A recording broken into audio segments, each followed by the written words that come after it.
नमस्कार, कंज्यूमर अड्डा में आपका स्वागत है। आपके साथ मैं हूं विपिन भट्ट और आज बात करने जा रहे हैं स्टार्टअप्स में जॉब की। स्टार्टअप क्या चमक है बरकरार? आखिर हम ऐसा क्यों कह रहे हैं? क्योंकि खबरें तो लगातार ये आ रही कि स्टार्टअप छटनी कर रहे हैं। 2022 के लिहाज से देखा जाए तो स्टार्टअप्स के लिए साल काफी खराब रहा था। 17,000 से ज्यादा जॉब्स चली गई थी। बड़े बड़े नाम जो है उनको अपने यहां से लोगों को निकालना पड़ा था। फिर भी स्टार्टअप्स की बात क्यों? तो एक ताजा सर्वे आया है और ये सर्वे थोड़ी अलग कहानी कहता है। ये सर्वे क्या कहानी कहता है पहले मैं आपको वो बताऊंगा और उसके बाद आज हम बात करेंगे कि क्या स्टार्टअप्स अभी भी जॉब करने के लिए एक अच्छी और बेहतरीन जगह है, एक अच्छा ऑप्शन है, और अगर है तो फिर आपको क्या देखना चाहिए। क्योंकि भैया आप जाओ और नौकरी चली जाए, उससे खराब कुछ नहीं हो सकता। दूर के ढोल सुहाने तो लगते हैं, लेकिन क्या उनमें उतना दम है? ये सारी बात आज करेंगे। सबसे पहले नजर डालते हैं कि क्या कहता है ये सर्वे। तो नया सर्वे है, इसे किया है मिंट ने और शाइन टैलेंट इनसाइड रिपोर्ट्स ने, और ये सर्वे कहता है कि छटनी के बीच इसने लोगों से सवाल जवाब किए, क्या छटनी के बीच आप स्टार्टअप में काम करेंगे? तो 70% लोग यहां पर कह रहे हैं कि वो इसमें काम करेंगे। 30% ने कहा कि नहीं करेंगे, लेकिन 70% मानते हैं कि भाई हम इन छटनियों के बीच, खराब खबरों के बीच भी काम करेंगे। इसलिए करना चाहते हैं क्योंकि स्टार्टअप्स में हमें सीखने का ज्यादा मौका मिलता है। दूसरा, आपके करियर की जो ग्रोथ है वो काफी तेज होती है। 22% मानते हैं कि स्टार्टअप में अगर आप जॉब कर रहे हैं तो आपका करियर जल्दी जल्दी आगे बढ़ेगा, आपके पास अपॉर्चुनिटीज ज्यादा होंगी। बेहतर सैलरी पैकेज, स्टार्टअप जो है वो अच्छे पे मास्टर्स होते हैं, ऐसा 21% लोगों का मानना है कि वो आपको अच्छा सैलरी पैकेज ऑफर करते हैं आपकी क्वालिफिकेशन और एक्सपीरियंस के बनिस्बत। और फ्लेक्सिबल ड्यूटी, जी हाँ, स्टार्टअप कल्चर में तो माना ही जाता है कि जो काम करने के तरीके हैं, जो काम करने का अंदाज है, वो सब कुछ बड़ा फ्लेक्सिबल और इनफॉर्मल होता है। ये कई लोगों को पसंद आता है। और कुछ और कारण अगर आप गिन ले, कई बार स्टार्टअप्स ये भी कहते हैं कि हम आपको बहुत अच्छा खाना सर्व करेंगे। जी हाँ, ऐसे भी स्टार्टअप हैं जो अपने जो क्वालिटीज है उसमें लिखते हैं वाई टू जॉइन अस, हाँ हमारा खाना बहुत अच्छा है, तो वो भी कुछ लोगों को पसंद आता है। ये 4% आप उसी में गिन लीजिए। तो कुल मिलाकर ये है स्टार्टअप की कहानी। स्टार्टअप एक बज़वर्ड भी है, एक अच्छा ऑप्शन भी है, बड़ा एक्साइटिंग ऑप्शन भी है, लेकिन वही कि नौकरी की जो लगने के बाद उसके टिकने की गारंटी कितनी, इस पे थोड़े शक होते हैं। तो चलिए आज की चर्चा की हम शुरुआत करते हैं। आपका यहाँ पर हम तारुफ करा देते हैं कि आज कौन कौन मेहमान हमारे साथ हैं। तो ये भी एक स्टार्टअप है, कंपनी बेंच, और उसके फाउंडर क्षितिज अग्रवाल हमारे साथ जुड़ रहे हैं। ग्लोबल हंट के एमडी सुनील गोयल साहब हैं और वन विल कंसल्टिंग की डायरेक्टर मीनू राठौर हैं। आप तीनों का बहुत बहुत स्वागत है। तो गोयल साहब, हम आपसे शुरुआत करते हैं। जैसा मैंने शुरुआत में ही कहा कि 2022 को देखें तो स्टार्टअप्स को सुन के थोड़ा डर लगता है, इतनी छटनियां, और वो भी साल के अंत होते होते तो रोज खबरें आ रही थी, आज इसने निकाला, आज उसने निकाला, आज इसने ये किया। लेकिन फिर भी ये सर्वे कह रहा है कि बहुत सारे लोग हैं जो स्टार्टअप्स को ही पसंद करेंगे अगर उन्हें नौकरी ज्वाइन करनी है। ऐसा क्यों? देखिए, सबसे पहले तो आज के न्यू एज बिजनेसेस में एक जो एक्सपीरियंशियल लर्निंग होती है, ऑन जॉब लर्निंग, उसकी बहुत बड़ी डिमांड है। तो सबसे बड़ी चीज जो स्टार्टअप में लोगों को मिलती है वो मिलती है, कहते हैं ना कि एक kick for the opportunity. 360 degree work करने को मिलता है। हर कोई वर्क में बिजी है, ऑर्गेनाइजेशन को नेक्स्ट लेवल पे ले जाना है, एक यूनिकॉर्न बनाना है, हर जगह कुछ ना कुछ एक सिनर्जी होती है। और मुझे ये लगता है कि स्टार्टअप की जो हायरिंग स्ट्रेटजीज होती है, जो लोग वो हायर करते हैं, वो भी शायद उसी तरीके के लोग हायर करते हैं सिलेक्ट कर करके। तो अल्टीमेटली आप देखिए तो जॉब सिक्योरिटी जो एक रीजन होता था, प्राइमरी रीजन होता था कि किस कंपनी में जाएं और किस कंपनी में ना जाएं, वो आज की डेट में न्यू एज एक जो टैलेंटेड वर्कफोर्स होता है उसके लिए बहुत ज्यादा अहमियत नहीं रखता है। क्योंकि इकोनॉमी का एक सिस्टम है, ऊपर नीचे fluctuation, slow down up down होती रहती है इकोनॉमी। बट जिस किसी के अंदर टैलेंट है, यानी लोग ये भी बोलते हैं कि स्टार्टअप में हमने 2 साल में इतना सीखा जाए, दूसरी कंपनी में एक सेट और एनवायरनमेंट में हम 10 साल में नहीं सीखते। नंबर 2, बेनिफिट्स है, इमीडिएट बेनिफिट्स हैं in terms of salary, in terms of stock options, long term अगर कंपनी लिस्टेड हो जाती है, यूनिकॉर्न हो जाती है, लार्ज फंडेड हो जाती है, तो अलग से बेनिफिट मिलता है। तीसरी चीज, स्टार्टअप के एक्सपीरियंस को हर बड़ी कंपनी वैल्यू करती है आज के डेट में। अगर आप बहुत ही एक एस्टेब्लिश्ड ऑर्गेनाइजेशन में भी जाएंगे तो वहां लोग बोलते हैं कि अगर किसी का 2 साल या 3 साल भी स्टार्टअप का एक्सपीरियंस हो तो विल प्रेफर। तो अगर आप ओवरऑल देखें तो एक प्रोफेशनल ग्रोथ के पर्सपेक्टिव से किसी भी इंडिविजुअल के लिए लर्निंग, अर्निंग एंड देखा जाए तो डिमांड के लिए, डिमांडिंग होना, तीनों के लिए एक स्टार्टअप बहुत बड़ा एक लर्निंग इंस्टीट्यूशन है। तो वहां पे मुझे लगता है कि जॉब सिक्योरिटी का जो एक फियर होता है कि आज फंडिंग नहीं मिली तो जॉब चली गई, अगर आप मेरे से पूछेंगे तो मुझे लगता है कि मैक्सिमम लोगों को किसी दूसरे स्टार्टअप में मिल जाती है जॉब, किसी एस्टेब्लिश्ड ऑर्गेनाइजेशन, क्योंकि जितने लोग हैं वो गए हैं बड़ी ऑर्गेनाइजेशन से, तो उनको कहीं ना कहीं बड़ी ऑर्गेनाइजेशन में जॉब मिल जाती है। तो अल्टीमेटली अगर आप देखेंगे तो फोकस हर किसी का ये होता है कि एज ए इंडिविजुअल हम अपनी वैल्यू कितनी बढ़ा सकते हैं। वैल्यू बढ़ती है लर्निंग से, कैसे एनवायरनमेंट में आपने काम किया, कितनी चीजें लर्न करिए, एक ही फंक्शन आता है या आप मल्टीटास्किंग कर सकते हैं, आप फ्लोर पे बैठ के काम कर सकते हैं, आप एक ही बेंच पे 5 लोग बैठ के काम कर सकते हैं। तो स्टार्टअप में एक्चुअली हायरार्कीज कम होती है, काम ज्यादा होता है। तो ये एक बहुत बड़ा एक स्पेशली यंगस्टर्स के लिए मैं बोलूंगा जो अर्ली 30s वाले लोग होते हैं, वहां पे ये एक बहुत बड़ा किक होता है। जिम्मेदारी ज्यादा मिलना, काम करने की फ्लेक्सिबिलिटी होना, पैसे भी अच्छे होना, शायद यही लोगों को आकर्षित करता होगा। क्षितिज अग्रवाल साहब, तो जैसा सुनील जी कह रहे थे कि स्टार्टअप भी जब लोगों को चुनता है तो वो थोड़े से उसी क्वालिटी के लोगों को चुनता है जो रिस्क लेने के लिए तैयार होते हैं। वो शायद एक स्टैंडर्ड या क्लोज्ड या जो टिपिकल माइंडसेट वाले लोगों को रखना पसंद नहीं करता। तो मैं आपसे समझना चाहूंगा कि एक जो व्यक्ति स्टार्टअप ज्वाइन करता है उसका माइंडसेट क्या होता है और जो स्टार्टअप हायर करता है उसका माइंडसेट क्या होता है? यहाँ पे जो बात आती है वो बात आती है कि आप किस जनरेशन की बात करें, right? So as you know 3 generation है, जेन एक्स, मिलेनियर और जेन जी। ओके, अगर आप जेन जी को लेंगे तो सबसे ज़्यादा I would say risk taking लोग हैं, राइट? उनके दिमाग में यही रहता है कि उनके लिए जॉब से ज़्यादा उनको ज़रूरी ये है कि how they can make a difference, वो क्या नया करेंगे, क्या कम्युनिटी को प्रोवाइड करेंगे, राइट? वो सबसे ज़्यादा रिस्क टेकर होते हैं। They want to create a value, right? उनको अपने रूल से चलना होता है, राइट? उनको अपने टाइम पे उठेंगे, अपने टाइम पे ऑफिस आएंगे, काम शायद बेहतर करेंगे, शायद नहीं करें, that's a different thing, but वो अपने हिसाब से काम करना चाहते हैं, राइट? वो अपने हिसाब से मतलब अपनी मर्जी के मालिक होते हैं, आपका कहना ये है। चाहिए राइट, अपनी मर्जी के मालिक। लेकिन हैविंग सेड दैट, अगर वो कहीं काम करते हैं तो वो चाहते हैं कि वहां पे उनको भी कुछ मिले, सैलरी नहीं बट कि कुछ इक्विटी हो गया, कुछ उनको लॉन्ग टर्म उनको बेनिफिट मिले, राइट? क्योंकि वो अगर वैल्यू बनाएंगे तो कल को चाहेंगे कि जब वो कंपनी सेल होती है या बड़ी होती है तो उससे उनको कुछ वैल्यू प्रोवाइड हो। ओके, सो मेनली उनका हमें देखना पड़ेगा। जो जेन जी लोग हैं वो बहुत ज्यादा इसमें तरफ है, राइट? अगर हम मिलेनियल की बात करें, जैसे मैं खुद एक मिलेनियल हूँ, मैं शायद मेरे अंदर रिस्क एपेटाइट बहुत ज्यादा है, लेकिन शायद मेरे पीयर्स के अंदर उतना नहीं होगा, तो हम लोग फिर भी थोड़ा स्टेबिलिटी देखते हैं। लेकिन जो मुझसे पिछली जनरेशन है, which no offence for the generation, but जो मुझसे पहले जो जेन एक्स है वो थोड़ा सा और ज्यादा स्टेबिलिटी चाहते हैं, राइट? वो चाहते हैं कि नहीं भाई, एक जॉब है अच्छे से चल रही है, मैं 5 साल 10 साल कम से कम निकालूंगा। और तो देखिए इसमें ये भी है ना कि देखिए जेन जी जो है उसके पास कोई जिम्मेदारी नहीं है, वो एकदम यंग है, मतलब बिल्कुल अभी उनमें से 90% लोग मैरिड नहीं है। जेन मिलेनियल्स की बात करें, जेन एक्स की बात करें तो उन पर जिम्मेदारियां भी, तो वो स्टेबिलिटी चाहते हैं। तो ये तो एक लॉजिक हमको समझ में आता है।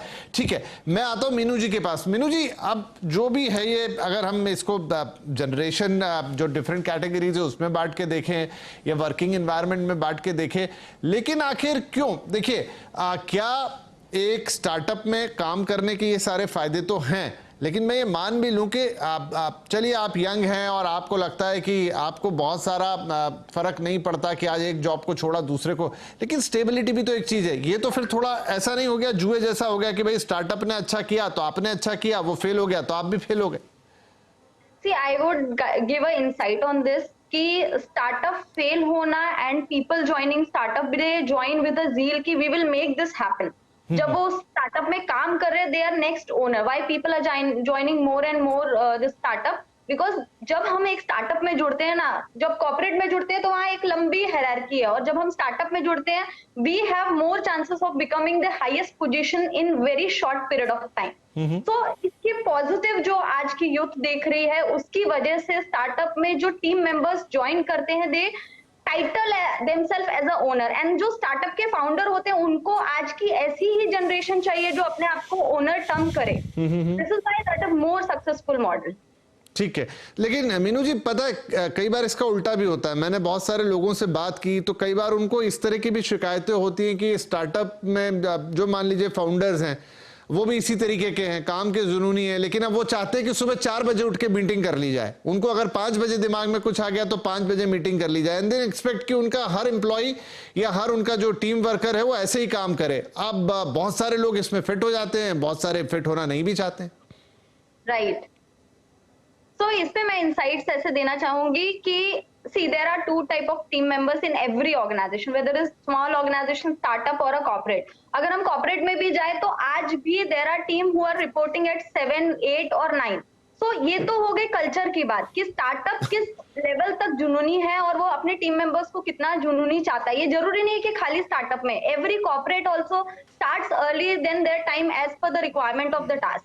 सो ये हम नहीं सेग्रीगेट कर सकते कि स्टार्टअप में जरूरी है कि 8 बजे बुलाएंगे या 9 बजे या 10 बजे भी रिपोर्टिंग होंगे. हाँ, एक एक्स्ट्रा एफर्ट जरूर लगता है because that is again a startup. इसलिए तो सुनील जी, यहाँ पे अगर हम स्टार्टअप को देखें तो ये बात सही है कि आपको ओनरशिप जल्दी, आपको लगता है माफी चाहूंगा, ओनरशिप जल्दी मिलती हुई लगती है अगर स्टार्टअप सक्सेस हो गया.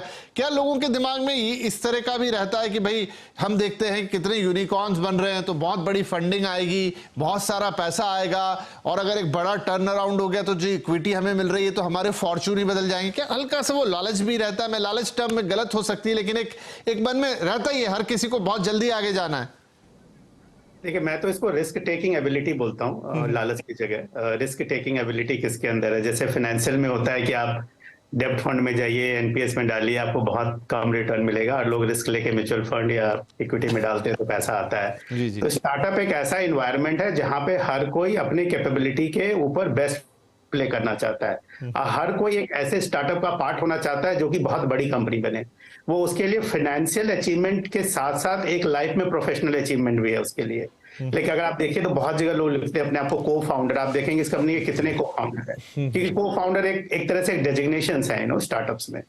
तो अगर आप देखते हैं तो आज की डेट में स्टार्टअप एक एक्साइटमेंट है एक सेगमेंट के लिए, और बहुत ही अच्छे प्रोफेशनल्स के लिए, जहां उनको ये लगता है कि किसी भी बड़ी स्टैब्लिश्ड बहुत ही ब्यूरोक्रेटिक एनवायरनमेंट में अगर जाते हैं जो 100 साल 50 साल पुरानी कंपनी है, उस कंपनी के डीप पॉकेट्स हैं, वो कंपनी तुरंत मेरिट नहीं होगी, बट वहां काम करने के लिए इतनी लिमिटेशन है कि आप अपनी कैपेबिलिटी के टॉप पे नहीं प्ले कर सकते. वो कंपनी के जो रूल्स है उसके हिसाब से करने पड़ेंगे. स्टार्टअप में जो एनवायरनमेंट मिलता है, पैसे तो मिलते ही हैं क्योंकि फंडिंग होती है, रिस्क टेकिंग एबिलिटी है, तो सैलरी तो ज्यादा मिलती ही है, बट उसका रिस्क भी होता है कि कल को अगर फंडिंग नहीं मिली और बंद हो गई तो सैलरी नहीं मिलेगी कुछ दिनों तक, आपको जॉब छोड़नी पड़ेगी. वो रिस्क अभी हमने देखा है. बट वो रिस्क शायद पूरे डिसीजन मेकिंग में उतना डिफरेंशिएशन नहीं क्रिएट करता जितना डिसीजन मेकिंग यस में करता है, नो में कम करता है. तो आज की डेट में अगर देखें तो definitely financially it's very viable. बहुत लोग जितना 5 साल में नहीं कमाएंगे उतना 1 या 2 साल में कमा लेते हैं स्टार्टअप में. अगर वो यूनिकॉर्न बन गया, लिस्ट हो गई, ज्यादा फंडिंग आ गई, आपके पास 1% 2% भी शेयर होल्डिंग्स हैं, तो बहुत बड़ी कंपनी हो जाती है, बहुत ज्यादा पैसा हो जाता है. शायद आपको लाइफ टाइम के लिए ज्यादा पैसा नहीं चाहिए होता है उसके बाद. But given set that, her startup के बिजनेस मॉडल, उसकी जो क्या प्रॉब्लम सॉल्व कर रहे हैं मार्केट के अंदर में, एक्चुअली प्रोडक्ट एंड सर्विसेज में दम है नहीं है, किस तरह के फंडिंग ऑर्गेनाइजेशंस उसको बैकअप कर रहे हैं, किस तरह के फाउंडर्स हैं जो स्ट्रेटेजिस्ट हैं जो उन्होंने इंसेप्शन किया है, उसके उनके बिजनेस मॉडल में क्या दम है, ये चीजें बहुत इंपॉर्टेंट होती है. ये शायद आप अगर अच्छे से स्टडी करेंगे तो आप 80 से 90% टाइम सही होंगे, 10 से 20-15% टाइम कुछ भी रॉन्ग जा सकता है, उसकी ज्यादा बहुत ज्यादा अहमियत नहीं होती. बट स्टार्टअप में काम करना आज की डेट में एडवांटेज है, डिसएडवांटेज नहीं है. इसीलिए शायद ये डिमांड है. जी, और इसीलिए सर्वे है जहां पर 70% लोग कह रहे हैं कि भाई हम तो कुछ भी वो स्टार्टअप में काम करना चाहेंगे. चलिए, अब ये तो बात ठीक हो गई कि स्टार्टअप क्या है, किस तरीके से चलते हैं, क्या डिमांड करते हैं, किस तरह के लोग वहां पहुंचते हैं. लेकिन जैसा हमने कहा कि इसमें खतरा भी रहता है कि नौकरियां जाती हैं, थोड़ा भी ऊंच नीच होती है तो नौकरियां जाती हैं. हमने देखा पिछला साल. तो क्या आप देख सकते हैं अगर कोई स्टार्टअप ज्वाइन करना चाहते हैं तो क्षितिज जी क्या देखना चाहिए एक स्टार्टअप के अंदर? जैसा भी हल्का सा आइडिया दिया भी आप सुनील जी ने कि भाई किस तरह का काम कर रही है कंपनी, क्या सिक्लिकल टाइप का बिजनेस है, या कोई चीज हो जाएगी तो उसका इम्पैक्ट आ जाएगा, या जैसे अभी हमने कोरोना में ही देखा कि किसी समय तो बिजनेस ऑनलाइन टीचिंग का ऐसा बूम कर गया कि कुछ मानिए नहीं, और जैसे सामान्य हालात हुए तो चीजें बदल गई. तो आप क्या देख सकते हैं, कौन कौन से वो पैरामीटर्स हो सकते हैं जब आप कोई स्टार्टअप ज्वाइन कर रहे हैं? तो एक जैसे रिस्क लेने की बात है, लेकिन रिस्क भी अगर आप कैलकुलेट करके ले तो बहुत बेहतर है. नहीं तो आजकल इतने सारे टूल्स अवेलेबल हैं देखने के लिए, जैसे क्रंच बेस हो गया, औलर हो गया, बहुत सारे टूल्स अवेलेबल हैं जहां पे आप जाके देख सकते हैं कि ये स्टार्टअप का स्टेबिलिटी क्या है, ये स्टार्टअप का फंडिंग क्या है, ये स्टार्टअप का विजन क्या है, और किस इंडस्ट्री से रिलेटेड है. राइट, जैसे मुझे ऐसा लगता है पर्सनली हेल्थ केयर इंडस्ट्री ऐसी है जो रिसेशन फ्री है. राइट, फाइनेंशियल इंडस्ट्री ऐसी है जो थोड़ा फिर भी रिसेशन फ्री है. Right, so there are industries जो रिसेशन फ्री हैं.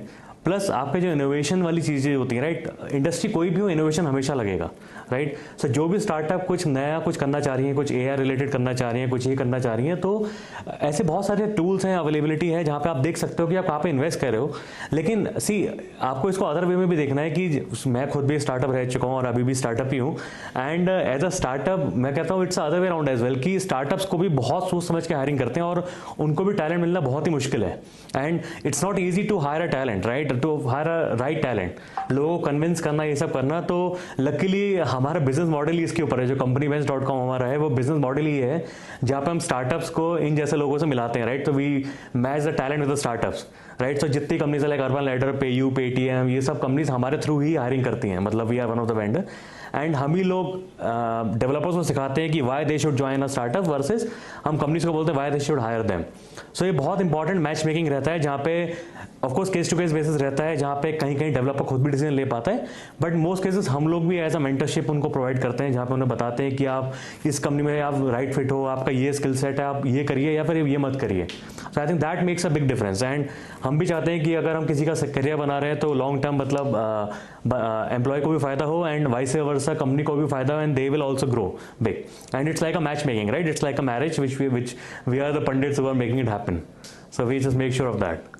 नहीं ठीक है, So, बढ़िया है। चलिए, तो ये makes a big difference, right? Yes And, yes, तो ये वो कुछ बातें हैं जो शायद जो हायर करने वाले देखते हैं और जहां पर लोगों को भी देखना चाहिए। मैं इसके थोड़े और डिटेल में जाना चाहूंगा कि आप क्या देखें एग्जैक्टली। एक छोटा ब्रेक यहाँ लेना पड़ेगा, लेकिन आगे चल के और ही बात करते हैं कि स्टार्टअप बहुत अच्छा एक नया पूरा इकोसिस्टम है, लेकिन इस इकोसिस्टम को जितना जानेंगे, जितना समझेंगे, उतना आप बेहतर उससे रिटर्न पा पाएंगे, आपको उतना अच्छा जॉब सेटिस्फैक्शन मिलेगा, क्योंकि शायद ये भी कोई गारंटी नहीं कि आप स्टार्टअप के नाम पर किसी भी कंपनी में चले जाएं और आपको उतना ही मजा आए जो आप सोच रहे हैं, आपके दिमाग में जो इमेज है, तो वो भी बड़ा इंपॉर्टेंट है। एक छोटा ब्रेक लेते, ब्रेक के बाद बातचीत जारी रहेगी।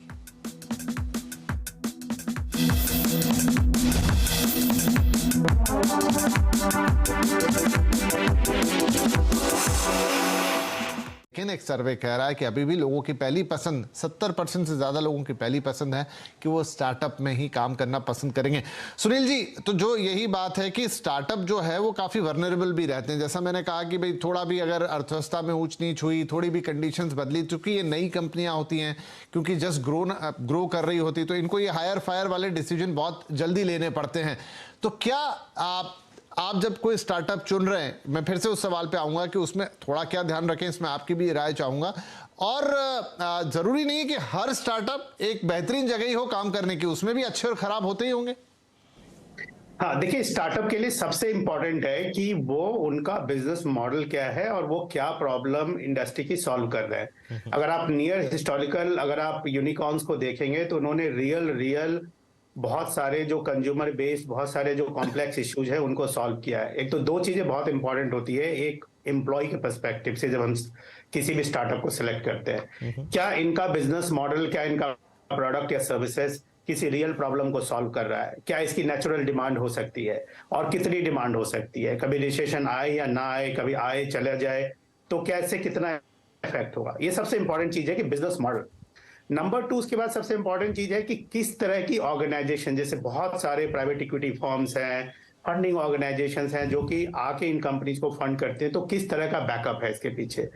तीसरी चीज बहुत इंपॉर्टेंट होती है कि इसकी लीडरशिप टीम कैसी है, कि अगर लीडरशिप टीम जो होते हैं 5, 7, 10 लोगों के जो इनिशियल लोग होते हैं, लीडरशिप टीम कैसी है। अगर आप ये 3-4 चीजों को देखेंगे, क्योंकि आप स्टार्टअप में ये भी देखेंगे कई बार अच्छे लोगों को अट्रैक्ट करने के लिए वो एक मिस इन्फॉर्मेशन मैसेजिंग भी करते हैं कि हमको इतनी फंडिंग मिल गई, इतने करोड़ की फंडिंग मिल गई, वो पैसा मिला नहीं होता है, वो डिस्कशंस हो रहे होते हैं, उनका बहुत स्मॉल पोर्शन आता है उनके पास फंडिंग का, और वो स्टेज वाइज फंडिंग होती है।